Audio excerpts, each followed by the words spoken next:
Connected world کے YouTube channel پہ آپ کو خوش آمدید کیا جاتا ہے۔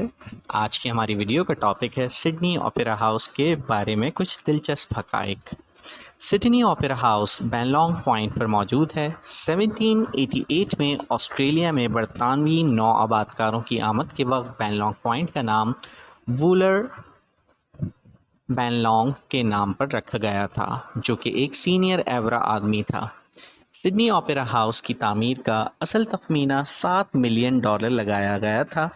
حتمی لاگت $102 ملین تھی اور اس کی زیادہ تر ادائیگی ریاستی لاٹری نے کی تھی۔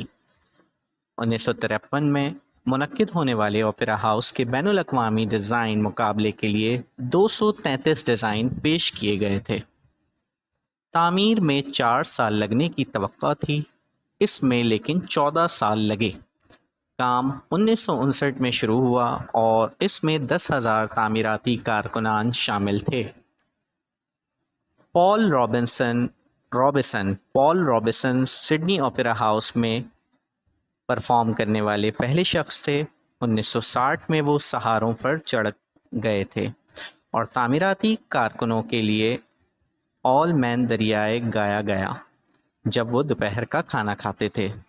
سڈنی اوپیرا ہاؤس کو 2007 میں یونیسکو کی عالمی ثقافتی ورثہ کی فہرست میں شامل کر لیا گیا۔ 1 ملین سے زیادہ چھت کی ٹائلیں ہیں جو تقریباً 1.62 ہیکٹر رقبے پر بیٹھی ہیں۔ وہ سویڈن میں بنائے گئے تھے، جو کہ ٹائلز 1 ملین سے زیادہ چھت پر موجود ہیں۔ اس جگہ پر 7 A380s سائٹ پر ونگ ٹو ونگ بیٹھ سکتے ہیں۔ سڈنی اوپیرا ہاؤس کو ملکہ الزبیتھ دوم نے 20 اکتوبر 1973 کو کھولا تھا۔ اس کے بعد وہ 4 بار جا چکی ہیں۔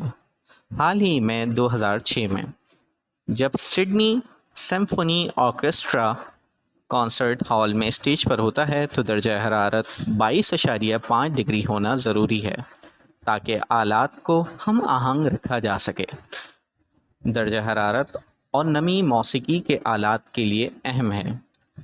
آرنلڈ شوارزنیگر سابق اداکار اور کیلیفورنیا کے گورنر نے 1980 میں کانسرٹ ہال میں اپنا آخری mister Olympia body building title جیتا۔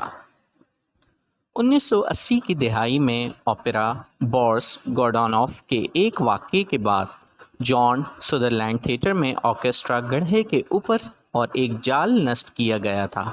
اوپیرا میں زندہ مرغیاں دکھائی گئیں اور ایک پرندہ اسٹیج سے چلا گیا اور سیلسٹ کے اوپر بیٹھ گیا۔ 10.9 ملین سے زیادہ لوگ ہر سال اوپیرا ہاؤس کا دورہ کرتے ہیں۔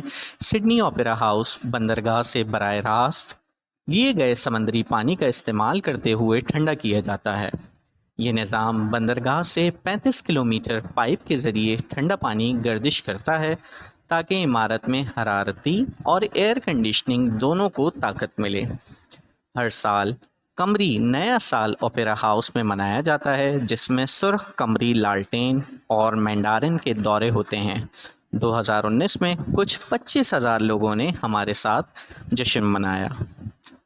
امید کرتا ہوں آپ کو کنیکٹڈ ورلڈ کی یہ ویڈیو پسند آئی ہوگی، اور مزید اس طرح کی ویڈیو کے لیے آپ سے گزارش ہے کہ چینل کو لائک، سبسکرائب اور شیئر ضرور کریں اور نوٹیفیکیشن کے بیل آئیکن پر ضرور کلک کریں تاکہ آپ کو اس طرح کی مزید ویڈیوز دیکھنے کو ملتی رہیں۔ آپ لوگوں کا بہت بہت شکریہ۔